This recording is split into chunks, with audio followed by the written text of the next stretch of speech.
को अब इस सेशन में हम बात करेंगे पुलिस प्रशासन की। पुलिस व्यवस्था कितनी मुस्तैद है, अपराधियों की कमर तोड़ने के लिए प्रशासन किस तरह काम कर रहा है और किस तरह से पुलिस की व्यवस्था को मजबूत किया जा रहा है, इसको समझेंगे। इस सेशन में हमारे साथ आगरा वेस्ट डीसीपी सोनम कुमार हैं। सोनम कुमार जी से आग्रह करूंगा मंच पर आए, जोरदार तालियों के साथ सोनम कुमार जी का स्वागत करिए।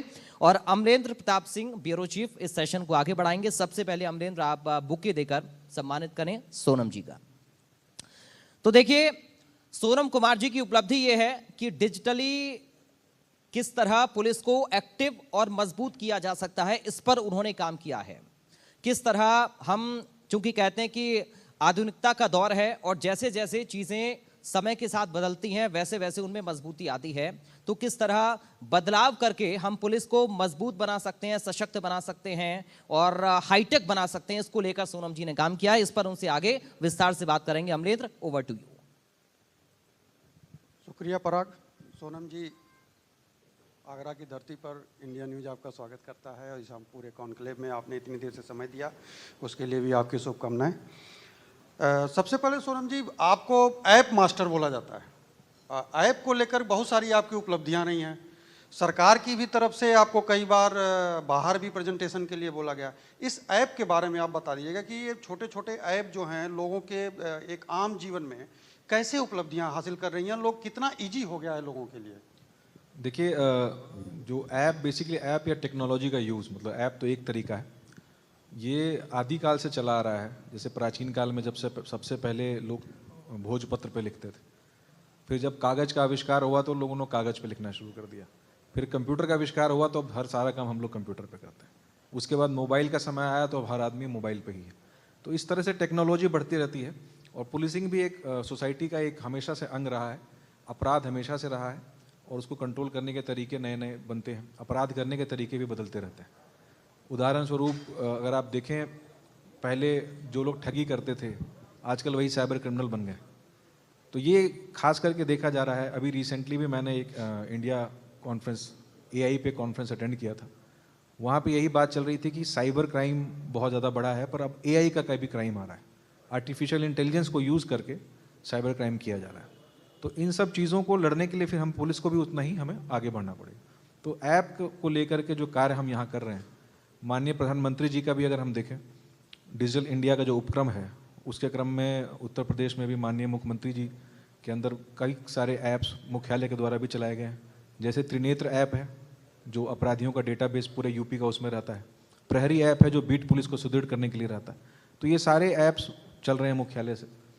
आगरा में भी हम लोगों ने लगभग 18 ऐप डेवलप किए हैं जब से आगरा कमिश्नरेट बना है, और उसमें 3 ऐप हमने ऐसे बनाए हैं जो कि आर्टिफिशियल इंटेलिजेंस यानी कि कृत्रिम बुद्धिमत्ता का प्रयोग करते हैं।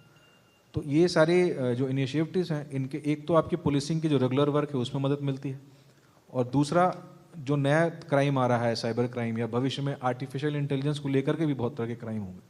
जैसे डीप फेक है, जिसमें आपकी आवाज़, आपकी शक्ल से आपको वीडियो कॉल आ जाता है। बहुत ज़्यादा फ्रॉड हो रहा है, बहुत ज़्यादा हो रहा है। डिजिटल अरेस्ट है। तो इन सब के बारे में जनता को भी बहुत कम पता है और पुलिस कर्मियों को भी ट्रेन करने की आवश्यकता है। थोड़ा इसके बारे में कुछ ब्रीफिंग दे देंगे कि कैसे बचें, किस तरीके की कॉल आ रही है, उस पर किस चीज़ की हमको सावधानी बरतनी चाहिए। ये बहुत सारे ऐसे हैं लोग अभी अनभिज्ञ हैं। बहुत सारे होते हैं पुलिस की वर्दी में अधिकारी की फ़ोटो लगा के भी कॉल आ जाती है, आपका बेटा यहाँ है या फिर आपकी लड़की यहाँ है, इस तरह की चीज़ें आती हैं, फिरौती की मांग की जाती है। इन सारी चीज़ों को कैसे मतलब बचा जाए? देखिए, इसमें 2-3 चीज़ें हैं जो कि हमें ध्यान रखनी चाहिए। सबसे पहले तो ओटीपी से संबंधित भी क्राइम होता है। तो आपको एक बात ये ध्यान रखनी पड़ेगी, कभी भी ओटीपी से आपके पैसे जाते हैं, मिलते नहीं। कोई भी आपको ये कह रहा है कि ओटीपी दो आपके अकाउंट में पैसे आ जाएंगे, तो ये संभव नहीं है। आप जब भी पैसे निकालते हैं, अमेजन पे या कहीं भी खरीदारी करते हैं, ओटीपी देने पे आपके अकाउंट से हमेशा पैसे कटते हैं। तो नॉर्मली जो लालच दिया जाता है वो इसी बात किया जाता है कि आप ये ओटीपी आया होगा, बताइए आपके अकाउंट में इतने पैसे आ जाएंगे, क्योंकि स्वतः आपने वो पासवर्ड दिया। हाँ, तो वो नहीं करना है। ओटीपी देने से हमेशा पैसा जाएगा आपका, आएगा कभी नहीं। दूसरा, जो ये डीप फेक बोलते हैं इसको, जिसमें आपके फेस, आपके आवाज़ हूबहू नकल करके ये लोग वीडियो कॉल करते हैं, उसमें 2 चीज़ें हैं। पहले तो आप किसी भी अननोन नंबर से कॉल मत उठाइए, अननोन नंबर से वीडियो कॉल बिल्कुल मत उठाइए, और हमेशा वेरीफाई जरूर कीजिए। मान लीजिए आपने बात की, सामने वाले की आवाज़ और उसकी वजह से लग रहा है, और हमेशा आपको कॉल ऐसा किया जाएगा कि बहुत ही बड़ा कोई संकट आ गया। उदाहरण के लिए ऐसे कॉल आ जाएगा कि आपके पिताजी हॉस्पिटल में इतने पैसों की आवश्यकता है, और आपकी बहन आपको कॉल कर रही है मान लीजिए, तो आपको लगेगा कि तुरंत पैसे भेज दूं।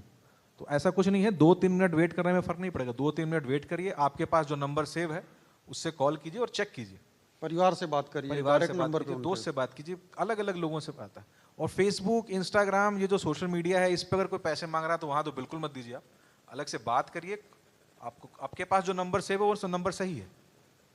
आप जल्दीबाजी में ये गलती कर देते हैं। पुलिस के जैसे आपने बताया, पुलिस में सिंपल है, आप यूपी पुलिस की वेबसाइट पे सारे नंबर मौजूद है। अगर कोई कहता है कि मैं एसपी बोल रहा हूँ या मैं कोई एसीपी बोल रहा हूँ, आप तुरंत चेक कीजिए कि वो नंबर सही है कि नहीं।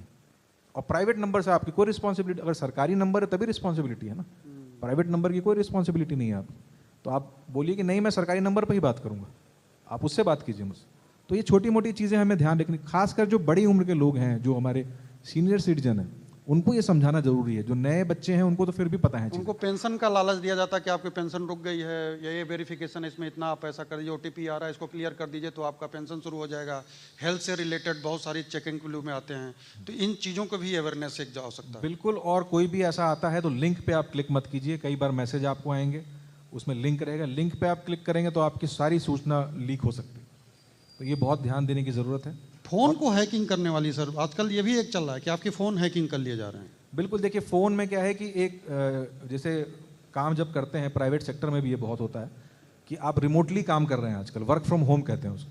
तो आप घर बैठे बैठे दूसरे के कंप्यूटर को एक्सेस कर सकते हैं। तो वही जो टेक्नोलॉजी है उसको उन्होंने फ़ोन पे लागू कर दिया।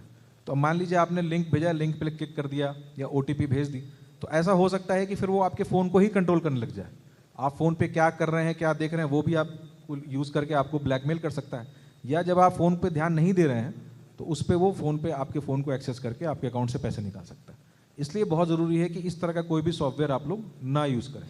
जैसे एनी डेस्क करके एक सॉफ्टवेयर यूज़ होता था, जो लोग वर्क फ्रॉम होम करते हैं प्राइवेट कंपनियों में, हम वो लोग यूज़ भी करते हैं। वही वो ज़्यादातर यूज करते हैं। लेकिन उसी का एक वर्जन आया था, रस्ट डेस्क। रस्ट एक नया प्रोग्रामिंग लैंग्वेज है, पहले सी था, अब रस्ट प्रोग्रामिंग लैंग्वेज आजकल काफ़ी पॉपुलर है। अच्छा, तो नया रस्ट डेस्क नाम का एक, तो अपने फ़ोन में चेक करिए कि कहीं रस्ट डेस्क तो इंस्टॉल नहीं हो गया है किसी गलती से, क्योंकि वो अगर इंस्टॉल हो गया आपके फ़ोन में तो फिर आपका वो फ़ोन एक्सेस कर लेगा और आपके पैसे और प्राइवेट सारी इन्फॉर्मेशन जा सकती है।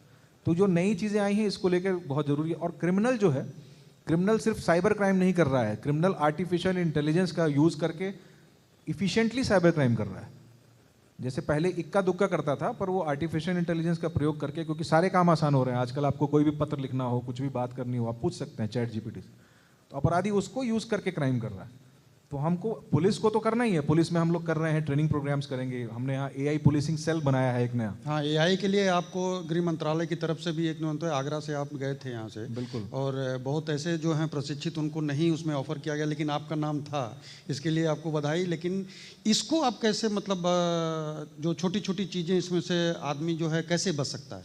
देखिए, जैसे ये हमेशा ये कहा जाता है कि जब से ह्यूमन सिविलाइजेशन शुरू हुई है तब से हम लोग टूल बनाने में तो बहुत अच्छे हैं, लेकिन उसका सही से प्रयोग करने में अच्छे नहीं है। जैसे चाकू का आविष्कार किया हमने, तो चाकू से हमें सेब काटने की जगह फिर हम हत्या करने लग जाते हैं।